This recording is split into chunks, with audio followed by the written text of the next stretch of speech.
집중 수련 기간 17일째 점심을 먹는데 갑자기 바로 지금 이 순간 현종감이랍니다. The presence.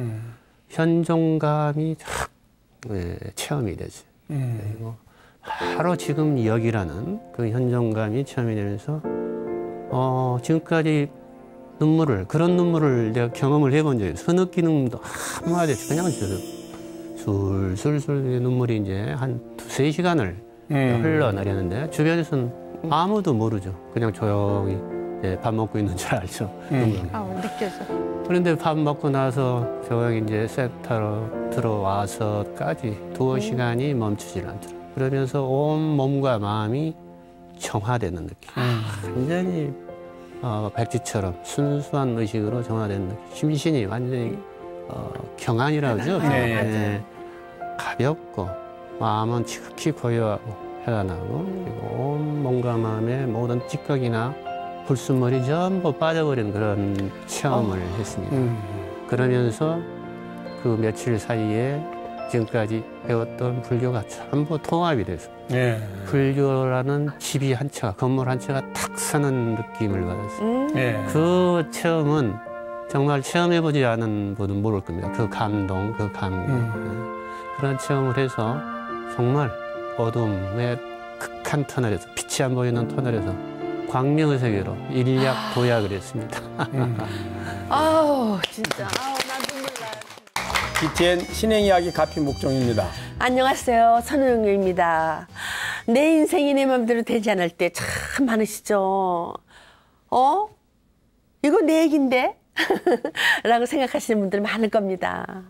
예, 맞습니다. 인생 참 내 맘 같지 않죠? 네. 스님도 그러세요? 그럼요. 여러분은 그동안 살아온 삶에서 자신의 뜻대로 된 일이 얼마나 있었나요? 뜻대로 된 일도 있었지만 아마 뜻대로 되지 않았던 일도 꽤 많았으리라고 생각합니다. 그러니까요. 스님, 내 인생인데 왜 내 맘대로 안 될까요? 글쎄요. 세상 일이 뜻대로 안 되는 진짜 원인은 어디에 있는 걸까요? 이유는 간단합니다. 우리가 애초에 할 수 없는 것을 원하고 있었던 건 아닐까요? 할 수 없는 것을 원해놓고 왜 안 되는 거야? 질문을 100번 해봤자 될 리가 없죠. 씨 뿌리지 않고 열매를 거두려 하거나 노력한 원인에 비해 가당치도 않은 큰 결과를 기대하고 있었다면 그 일은 애초에 내 마음대로 되지 않을 일이었을 겁니다. 맞습니다, 스님. 의뢰 마음속으로 편한 것, 좋은 것만을 추구하면서 노력은 그만큼 안 한 것 같아요. 네, 저도 반성하겠습니다, 스님. 예, 이렇게 부처님의 인과를 알면 불행을 행복으로 바꿀 수 있는 지혜가 열립니다. 모든 것이 내 마음인데 내 마음을 도통 알 수가 없을 때가 있죠. 이럴 땐 내가 정신과라도 한번 가봐야 하나 고민하기도 하시고요. 그래서 오늘은요, 그런 분들을 위해서 아주 특별한 처방전을 지어주실 분을 모셨습니다. 마음 전문가 최훈동 원장님을 먼저 화면으로 만나보시죠. 여기 마음을 치료하는 의사가 있다.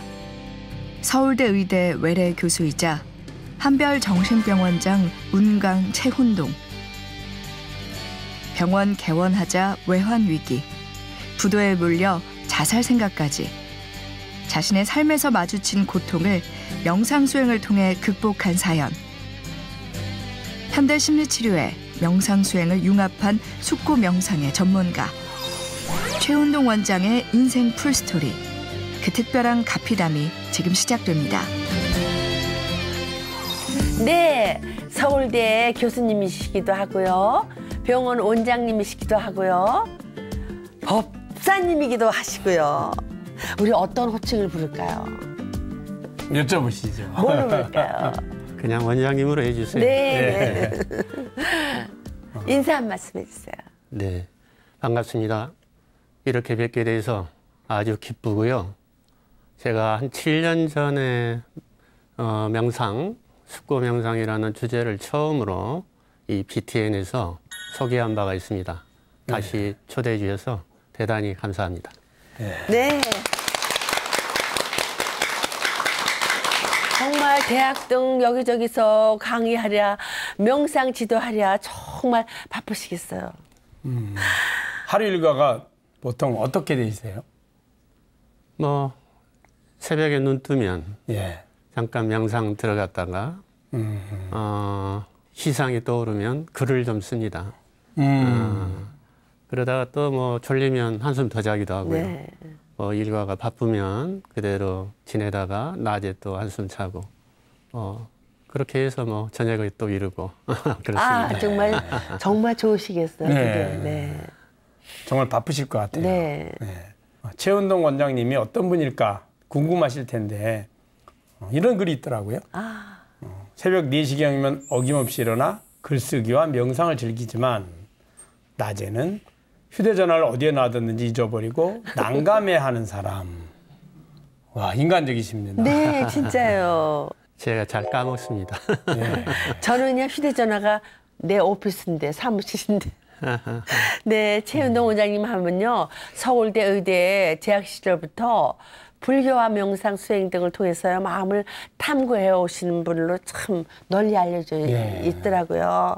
마음 공부하신 지가 벌써 올해 50년 가까이 되셨다고요. 50년 더 됐습니다. 정확하게는. 고등학교 2학년 때부터 마음 공부하려고 결심을 했기 때문에 50, 한 뭐 2, 3년, 3, 4년 됐죠. 네. 와. 저보다 훨씬 오래되셨네요. 마음 공부를 하다 보니 그 길이 곧 부처님의 길이었다 느끼셨다고요. 네, 그렇습니다. 네. 부처님 법을 인연법이라고 하는데 인연이란 게 어떤 연유와 조건, 원인과 조건이죠. 그렇죠. 그러니까 마음이 힘들게 된 배경에는 반드시 그럴 만한 연유와 원인과 조건이 있다는 것이죠. 그래서 부처님의 법은 사실은 마음 치료법이고 그리고 부처님은 인류 최초의 정신과 의사라고 하실 수 있습니다.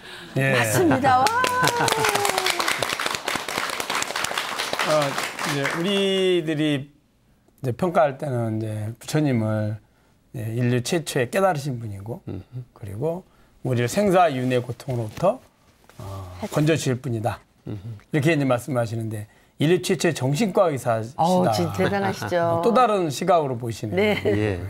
제가 요즘 뭐 불교를 새롭게 이해하고 해석하는 그런 운동을 펼치고 있습니다.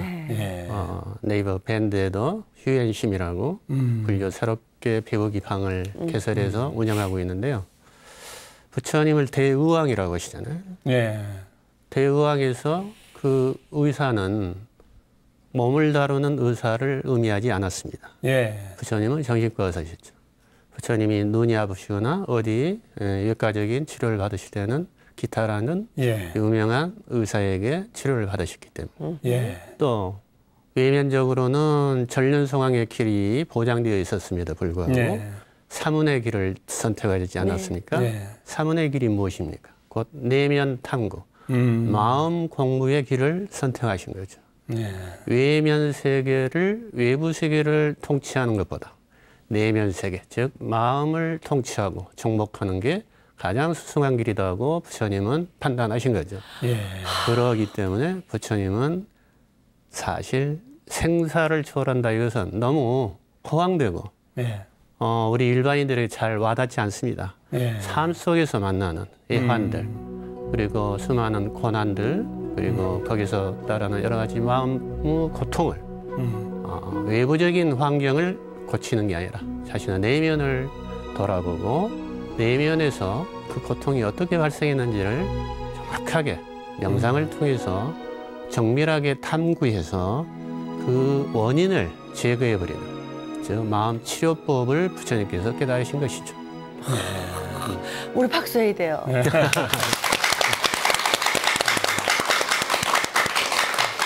그렇다면 원장님께서는 불교와의 첫 인연은 어떻게 지으셨어요? 제 아마 첫 인연은 처음으로 여기서 공개하겠습니다. 사실 저희 할머니께서 예. 항상 어렸을 때부터 저하고 이제 같은 방에서 시골에서 올라와서 주무실 때 뭐라 말하고 외우셔요. 근데 저는 이제 잠결에 고은이 자다가 잠깐 들은 그런 기억인데 지금 생각해 보니까 아마 천수경을 외우셨던 것 같아요. 그게 아마 배경이 됐을 거고 진짜 첫 인연은 고3 여름방학 때 얘가 입시 권태기에 들어가지고 공부를 하려도 공부가 안 되고 그래서 바람을 좀 쐬야겠다. 그래서 친한 친구 한 2-3명을 꼬였죠. 그래가지고 지금으로 말하면 배낭여행, 그 비박, 텐트도 치고 준비해가지고 모든 코펠 뭐 이런 걸 다 준비해서 이제 한 3-4일 떠났습니다. 근데 주로 간 데가 송광사, 서남사, 화엄사 이런 데. 절이시네요. 저는 그때 교회 다니던 때였거든요. 근데 묘하게 그런 데로 쭉 걸어서 마지막에 이제 지리산 노고단이라고 아시죠? 노고단을 올라갔다가 내려오는데 완전히 지쳐버렸어요. 탈진돼 버렸습니다. 먹을 거 다 떨어지고 해는 뉘엿뉘엿 석양에 걸리고. 근데 화엄사를 지나다가 여기서 하룻밤 자고 먹고 가면 얼마나 좋을까 이런 생각이 번뜩 떠올랐어요. 그래서 용기를 내서 처음 만난 스님에게 좀 채워주고 쉬어갈 수 있느냐. 자기는 그런 권리가 없으니까 어떤 스님에게 안내를 하더라고요. 중견 스님을 찾아뵀더니 조건이 있다고요. 학생들이 저녁 예불과 새벽 예불이 있는데 그것을 참석한다면 먹여주고 재워주겠다. 우리는 뭐 감지덕지죠. 지쳐가지고 다른 거 뭐 생각할 겨를도 없이 그렇게 하겠습니다 하고 씻고 밥 먹고 나니까 이제 생각이 정신이 번쩍 들어요. 교회에서 우상 숭배하지 말라 했는데 이거 분명히 예불을 하면은 절을 해야 될 텐데 그렇죠. 이 불상에 절한다는 게 보통 제 마음에 걸린 게 아니었어요. 그래서 한번 남자가 약속을 했잖아요. 그렇죠. 그래서 이제 억지로 신용만 따라서 하고 쫓기듯이 나왔는데 그 스님이 딱 버티고 서서 학생들 이리 와보라고 그래. 야, 이거 이제 형식적으로 거짓말로 제대로 절 안 했다고 다시 시키려나 보다. 빙그레 웃으시면서 어디다 절을 했느냐고 질문하시고. 아니 이런 뚝단지 같은 질문이 있느냐. 절을 시켜놓고 어디다 절을 했느냐. 그런 생각이 퍼뜩 지나갔죠. 그래서 저도 스님을 정시하고 스님은 어디다 절을 하셨습니까? 제 대답이었습니다. 그래서 스님이 또 빙그레 웃으시더니 자기 자신에게 절을 했노라고 그렇게 말씀하시죠. 그때 제가 아주 뒤통수를 쾅 받아버렸어요. 제가 그동안 비록 나이는 어리지만 친구들 간에 대화나 토론에서 져본 적이 없는데 여기서 말문이 콱 막혀버렸어요. 불교가 뭔가 심오한 게 있구나. 할머니 불교, 치마 불교가 아니구나. 우상숭배가 아니구나, 단순히. 언젠가 불교를 공부해버리. 이런 마음을 먹고 이제 하산을 해서 다시 입시 공부를 했죠. 그렇게 해서 불교 인연을 맺게 됐습니다. 와, 대단하다. 스님. 불교의 첫 만남 그 얘기가요, 일화가요. 마치 무슨 영화 속의 한 장면 같아요. 그죠? 선사들이 출가할 때. 네, 그 얘기 같아요. 그런 장면 같아요. 더군다나 교회를 다니던 그 학생은 그럼 어떻게 산모의 기약이 됐나요? 네. 그렇게 해서 한 2년 이제 훌쩍 지나갔어요. 그래서 대학 2학년 때, 그 전까지 대학 1학년 때는 그 마로니에 지금은 이제 없어졌지만 물리대 마로니에 그 풀밭에서 점심때면 뭐 성경 읽기도 참석하고 아직은 뭐 크리스찬 흉내를 냈습니다. 그러다가 2학년 여름방학 때 마로니에 벽보가 붙었어요. 불교 학생회에서 여름 수련회가 있다는 공고가 붙었어요. 내가 2년 전에 딱 2년 전 여름에 불교를 좀 배워봐야겠다는 마음을 먹었었지. 이런 생각이 이제 기억이 떠올랐습니다. 그래서 그 길로 그 물리대 중앙도서관이 있습니다. 아주 큰 도서관이 있었는데 글이 들어가서 불교 코너를 찾았죠. 그래가지고 제일 쉽게 우리말로 된 짧은 경전이 있나 찾아보니까 성가기감이 딱 잡혀요. 그래서 사산대사 성가기감을 앉은 자리에서 다 읽었습니다. 처음부터 끝까지. 그 다음에 이제 연이어서 뭐 육조단경. 주로 성가책이 먼저 들어왔어요. 그 다음에 이제 반야신경.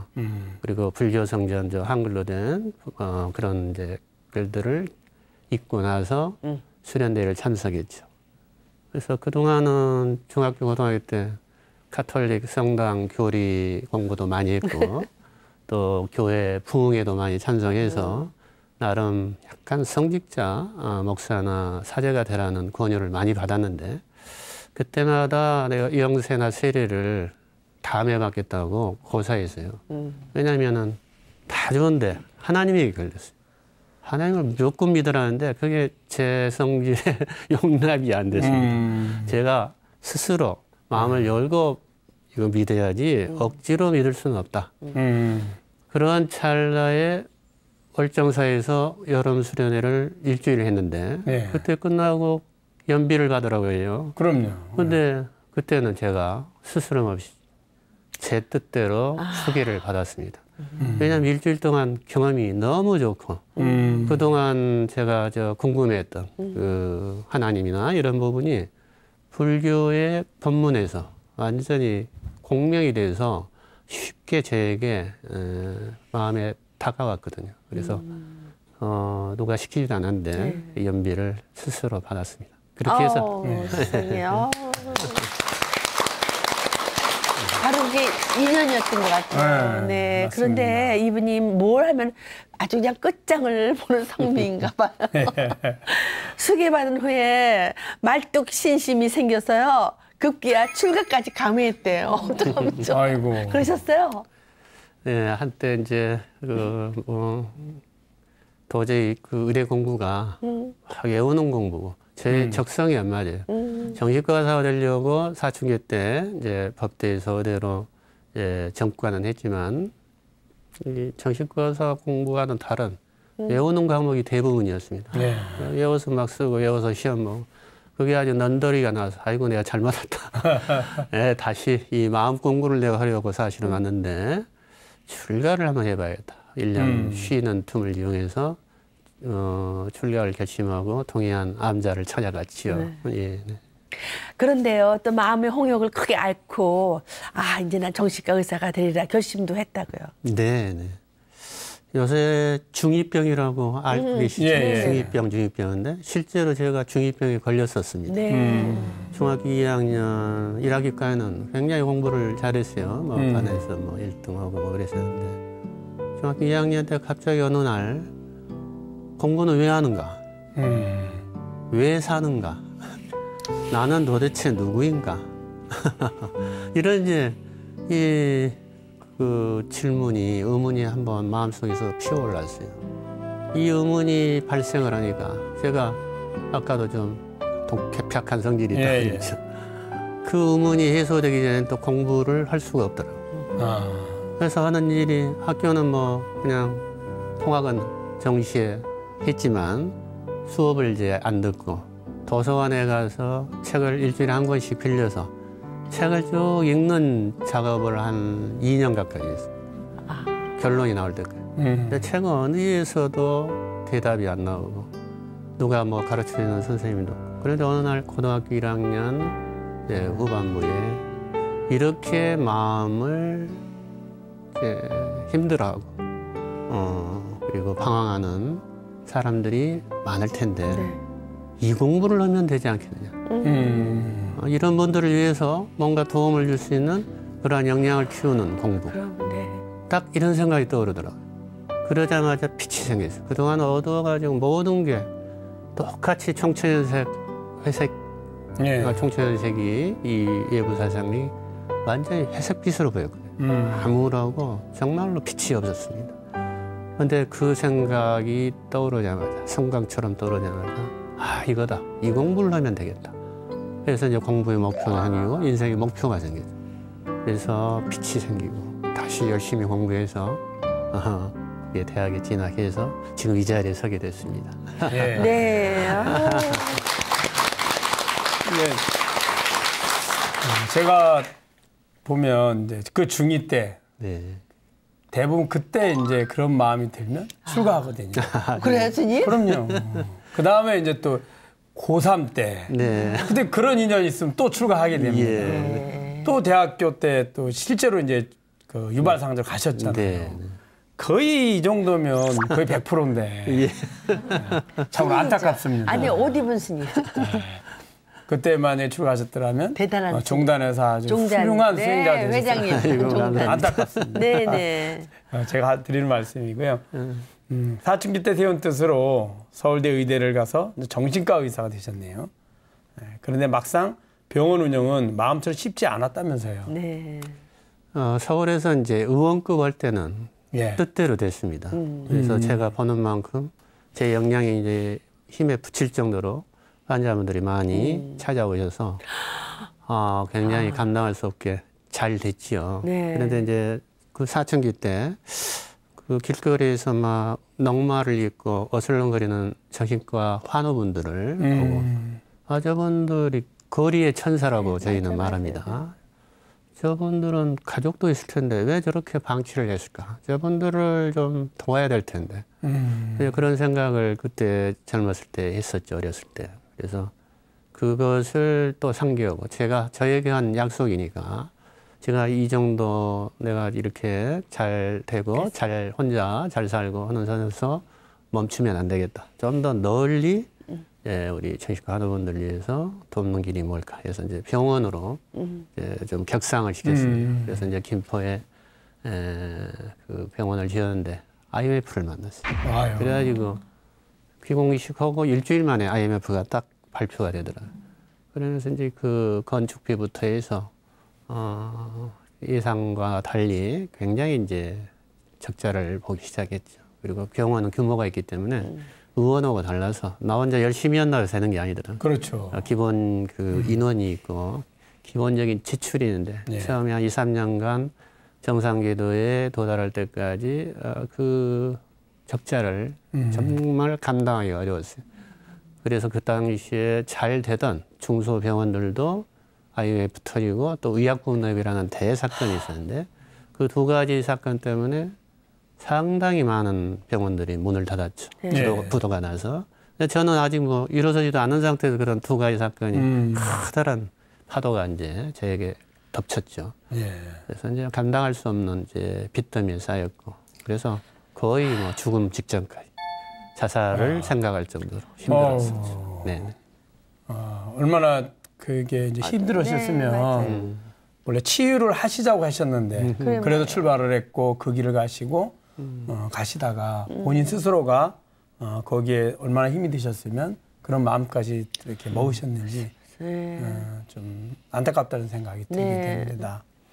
근데 이제 어둠이 깊으면 이제 그 새벽이 시작되는 신호이기도 하잖아요. 그 어둠의 터널 속에서 나오게 된 사연 무척 궁금합니다. 어떻게 나오게 되셨는지. 주변에 그 IMF 실직자들이 등산로에서 목매달아 죽고 이런 것들이 바로 내일이었는데 그리고 30분을 길게 자질 못해서 30분마다 식은땀을 온몸에 흥건히 적시면서 깨고 악몽에 시달리고 그야말로 불안과 걱정 이 병원의 앞날 직원들 그리고 식구들과 주변의 친지들 이거 생각하면은 나 혼자 죽어서 될 일이 아니다. 그렇죠. 수많은 사람들이 걸리는데 내 의지로는 죽어서는 안 되겠다. 끝까지 가서 어쩔 수 없이 죽게 되면 할 수 없지만 그러던 차에 내가 이제 더 이상 외적으로 경제적으로 이제 뭐 마중물이나 이런 걸 다 해볼 것은 다 해봤는데 마지막으로 할 것은 부처님 공부를 다시 열심히 해야 되겠다. 그래서 명상을 다시 시작을 했습니다.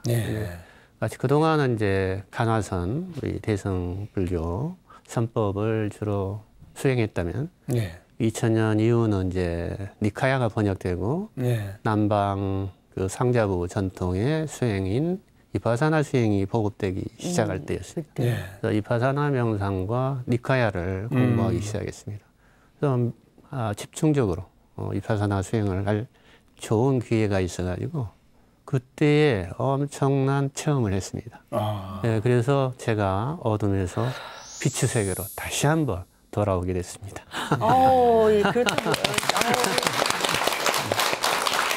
그래서 그때 그렇게 눈물이 많이 나셨다고요. 예. 그 2003년도 봄인데요. 예. 미얀마의 그 우찬아카 사야도라고 참매 사야도라는 별명을 가지신 분인데 마하시 선사의 양대 제자 중에 한 분이신데 그 큰 스님께서 직접 한국에 오셔서 한 달간 집중적으로 지도하시고 매일 법문하시고 개인적으로 인터뷰, 지도 점검을 해주셨어요. 그 공부가 정말 저에게는 소중한 공부였습니다.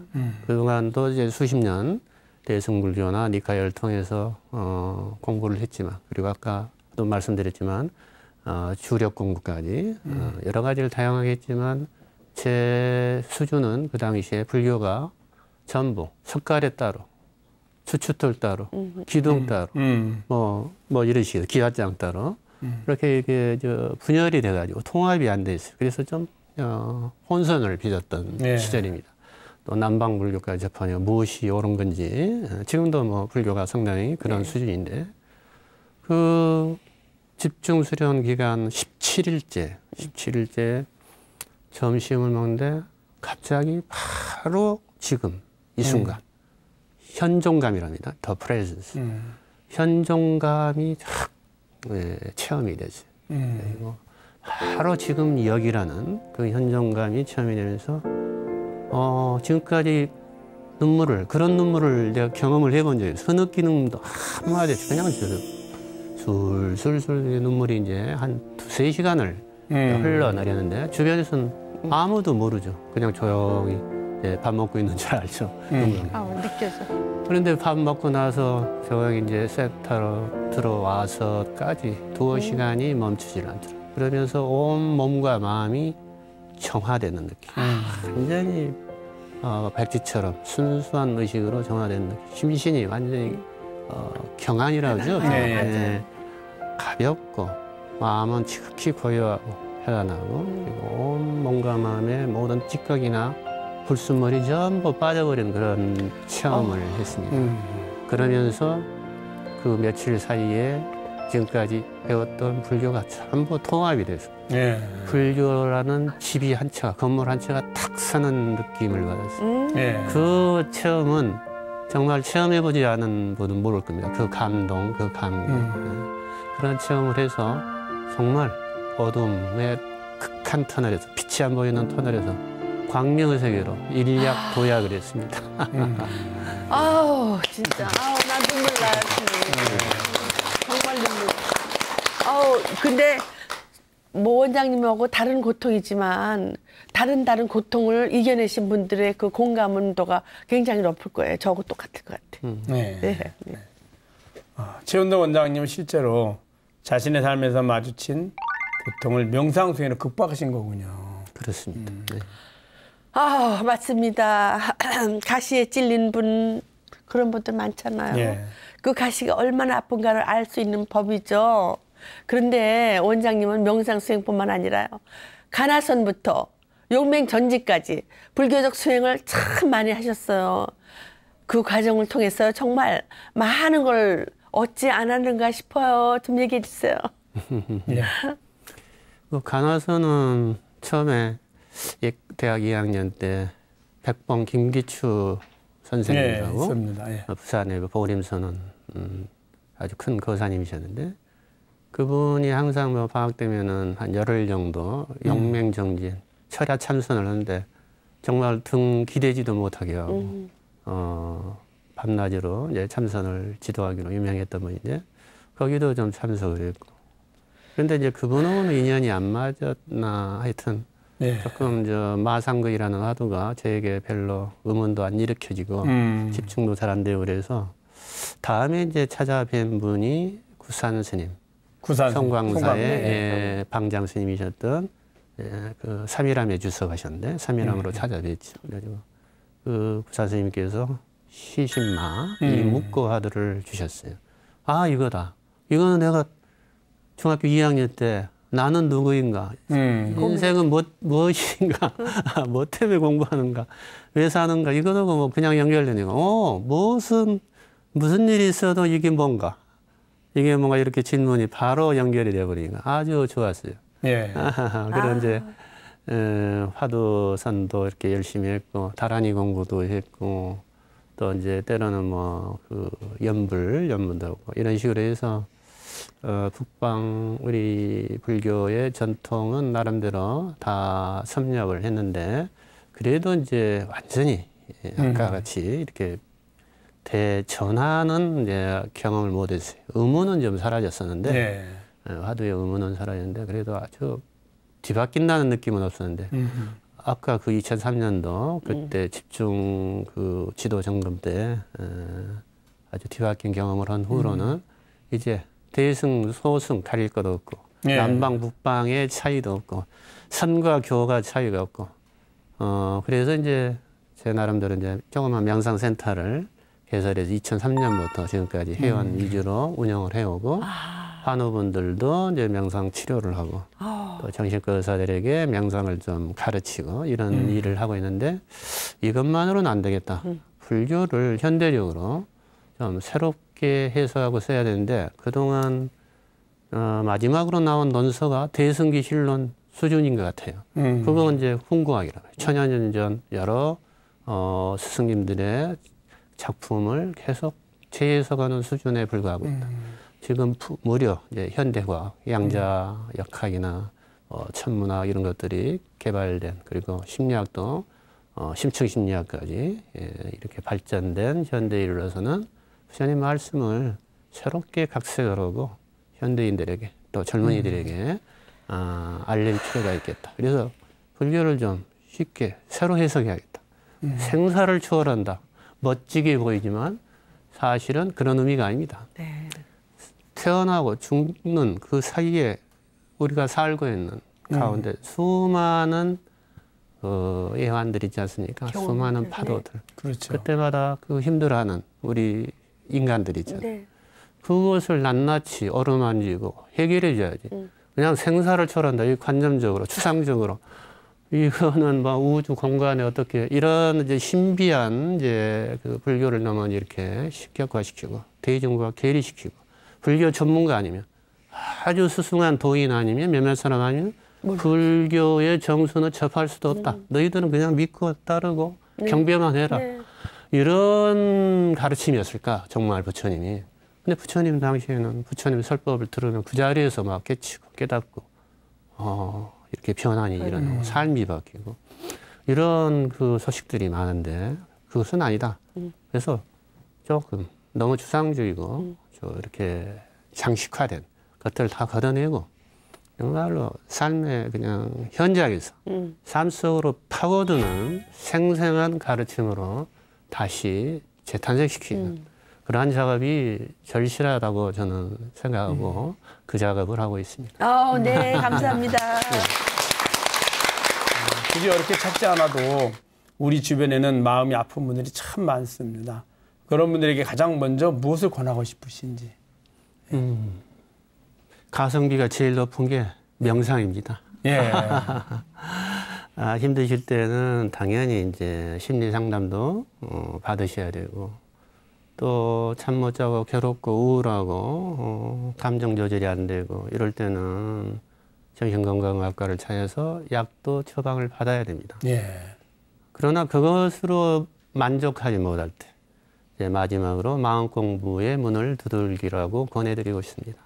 마음 공부의 가장 중요한 공부법이 명상이죠. 예. 그것도 부처님 명상법이 다 모든 명상 중에서 제가 접해본 모든 명상 중에서 가장 지름길이고 정확한 마음 공부 길인 것 같습니다. 네. 네. 그래서요, 책적 제목이요. 네. 너무너무 따뜻하더라고요. 내 마음을 안아주는 명상. 그죠? 네. 그 연습이에요. 그걸 해야 된대요. 삶의 파도에 휩쓸리지 않고 평온함을 유지하는 방법이래요. 어떤 마음으로 이 책을 쓰셨나요? 제가 이제 지금까지 살아온 모든 것을 정리하고 정말로 그 사춘기 때 그 질문을 던졌던 참 암울하고 희망이 없고 괴롭고 불안한 그러한 마음 상태에서 빛을 제가 체험한 사람으로서 그 경험을 이제 알려드리고 그리고 그분들에게 가장 빠르고 정확한 길로 안내하는 그런 좀 쉬운 명상 서적을 한번 써봐야겠다. 그래서 주로 이제 부처님 법에 의존하지만 부처님의 용어를 최대한 빼고 예. 일반인들에게 다가갈 수 있도록 명상의 진수를 나름대로 좀 쉽게 안내를 해본 책입니다. 근데 단순히 명상 입문서는 아니고 네. 명상을 전문적으로 수행하고 지도한 분들에게도 이렇게 하면 훨씬 효과적으로 명상을 안내할 수 있겠구나. 이렇게 이제 도움을 드릴 수 있는 그런 책이라고 볼 수 있습니다. 그럼 저한테 굉장히 적합해요. 저도 잘 모르니까 저한테 참 좋은 책인 것 같아요. 저도 받았어요. 스님 받으셨어요? 네, 네. 받았습니다. 체험에서 네. 나온 것을 그대로 이렇게 네. 적으셨네요. 많은 분들이 도움이 될 것 같습니다. 그죠, 스님? 네. 네, 삶의 파도에 휩쓸리지 않고 평온함을 유지하는 방법. 이게 뭔지 우리 카피 시청자들 분들께요. 좀 기뜸 좀 해주세요. 이 명상은 한마디로 우리의 내면을 탐구하는 그런 공부법이라고 아까 말씀드렸습니다. 즉 자신의 내면이라면은 결국은 나의 몸과 마음의 모든 과정을 실시간으로 낱낱이 지켜보는 것으로부터 시작합니다. 거기에서 가장 먼저 해야 될 것은 호흡을 바라보는 법이죠. 호흡을 잘 바라보는 연습을 하면 그것을 기초로 해서 몸의 감각도 바라볼 수 있고 그 다음에 몸의 느낌도 바라볼 수 있고 마음에서 일어나는 감정도 바라볼 수 있고 수많은 생각의 흐름을 바라볼 수 있습니다. 즉 생각과 감정으로 구성된 이 마음을 바라보는 게 사실은 목표인데 마음을 바로 바라보기가 매우 어렵습니다. 달마조사께서도 관심일법이 총섭재행이라 하시지 않습니까? 마음 보는 이 한 법이 가장 수승한 수행법인데 마음 바라보기가 쉽지 않아요. 어떻게 해서 마음을 잘 바라볼 수 있나? 그걸 이제 체계적으로 잘 설해 놓으신 게 부처님이 45년간 설하신 경전입니다. 예. 니카야라고 그러죠. 초기 경전. 거기에 다 상세하게 설명되고 그 중에서 이제 대념처경에 사념처관이라고 있습니다. 예. 네 가지로 이제 바라보는 방법인데 처음이 호흡을, 몸을 바라보고 감각을 바라보고 그다음에 마음을 바라보고 마지막에 법을 바라봅니다. 이 법을 바라본다는 것이 굉장히 중요한데 제가 경험한 바로는 아직 정확하게 설명하는 분이 남방에도 그렇게 많지 않은 것 같습니다. 네. 이 법이라는 것은 삶의 맥락입니다. 삶 속에서. 즉 결국은 몸과 마음을 잘 바라보는 목표는 뭐냐? 우리 삶 속에서 만나는 모든 고난들, 수많은 파도들을 만났을 때 그것을 헤쳐나가는 아까 삶의 파도에 휩쓸려 버리지 않고 삶의 파도를 타고 즐길 수 있는 서퍼처럼 평정심을 유지하면서 삶을 향유할 수 있는 그것이 우리의 목표입니다. 그게 정말로 진정한 행복이죠. 삶의 파도에 휩쓸려 버리면 익사해 버리잖아요. 그러니까 그 공부법이 명상법인데 부처님이 4단계로 그렇게 낱낱이 가르쳐 주시는데 법념처라는 것, 법을 관한다. 연기법, 연기를 관한다. 이것이 이제 부처님이 깨달은 이짓인데 법을 관한다는 것은 현재 삶 속에서만 아까 생사로 대변되는 생사의 고통을 그 연유를 관한다 이겁니다. 예. 그래서 12연기가 벌어지는 것이죠. 즉 부처님이 깨달을 때 처음 말씀이 원인에 이은 원인이라는 밝은 눈과 안목이 그리고 지견이 생겼다. 그래서 나는 빛을 얻었고 깨달음을 얻었다. 이렇게 깨달음 선언을 말씀하시는 니카야가 있습니다. 쌍육타 니카야에 있는데 그걸 보면은 깨달음이 내용이 분명히 잠겨 있어요. 태자 시절에 고통이 어디서 비롯되었는가라는 그 질문을 다시 추구해보자. 왜냐하면 6년 고행 끝에 수많은 요가의 스승들에게서 가장 깊은 선정까지를 경험해봤지만 올바른 깨달음에 도달하지 못했다고 수리하시면서 태자 시절에 고통이 발생한 그 연유가 뭘까? 이 질문으로 다시 돌아가서 사유와 숙고를 정기합니다. 이게 바로 숙고 명상, 연기관입니다. 그래서 원인에 의한 원인이라는 밝은 눈이 생겼다. 즉 지금 삶에서 만나는 모든 고통, 그게 불만이 됐든 분노가 됐든 우울이 됐든 비탄이 됐든 슬픔이 됐든 현재 처해 있는 나의 마음의 모든 고통의 현재 문제는 반드시 그럴 만한 연유와 원인과 조건이 있어서 발생한 것이다. 그것을 명상 속에서 사유와 숙고를 통해서 쭉 더듬어가면은 깨달음이 온다. 그래서 그 현재에 안고 있는 마음의 고통이 근본적으로 해결된다. 이것이 명상의 에센스입니다. 네. 네. 너무 그죠? 건강하게 가르쳐 주시죠. 일목요연하게 말씀해 주셨습니다. 비텐 신행 이야기 가피 공식 질문입니다. 최훈동 원장님에게 가피란? 예, 가피란 지금 이렇게 이 자리에 있게 되기까지 수많은 도움이 있었습니다. 예, 가까이 이르는 부모, 가족, 친지로부터 수많은 물과 공기와 햇볕과 수많은 스승들과 수많은 가르침들, 특히 대소승의 모든 불법의 가르침들이 있었기에 제 현재 이 자리가 있었습니다. 그래서 그러한 눈에 보이지 않는 이 내외적인 가피뿐만 아니라 가장 근본적인 가피는 내 내면에서 이제 더 이상 의심이 없고 흔들림이 없는 평정심을 갖게 된 것. 이것이야말로 우리 내면의 지혜와 자비의 상징인 불성의 가피가 아닌가 생각합니다. 네. 감사합니다.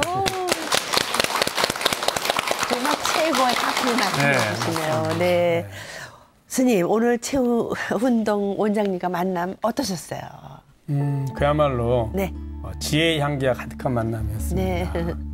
부처님의 가르침을 배우고 실천하는 것은 사실 출가한 스님들이나 부자들만의 전유물이 아니고 누구나가 배우고 실천하면 이 삶이 보다 행복하고 실천하지 않으면 고통스러울 거죠. 네.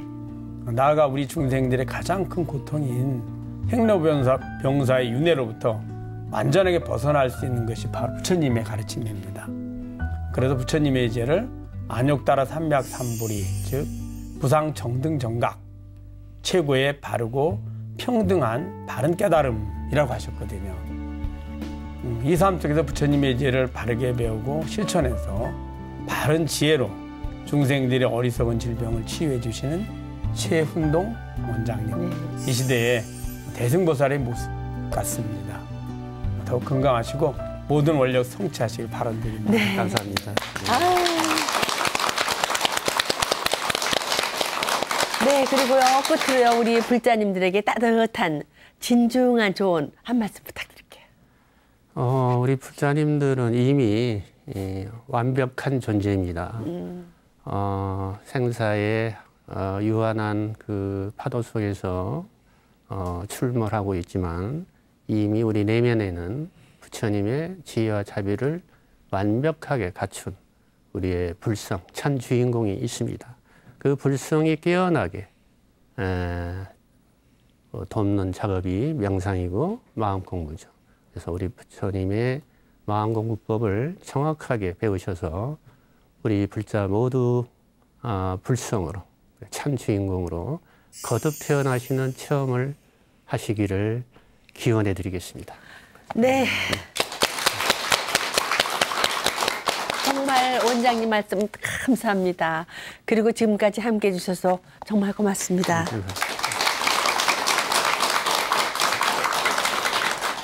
네, 문전 옥답. 또 가꾸지 않으면 황무지가 되죠. 마음도요, 똑같다고 합니다. 언제 어디서나 깨어있는 마음으로 내 마음과 행동을 잘 관찰하셔서 늘 옥답 같은 마음을, 밭을 유지하시길 바랍니다. 가표 여기서 인사드리겠습니다. 성불하세요. 성불하세요.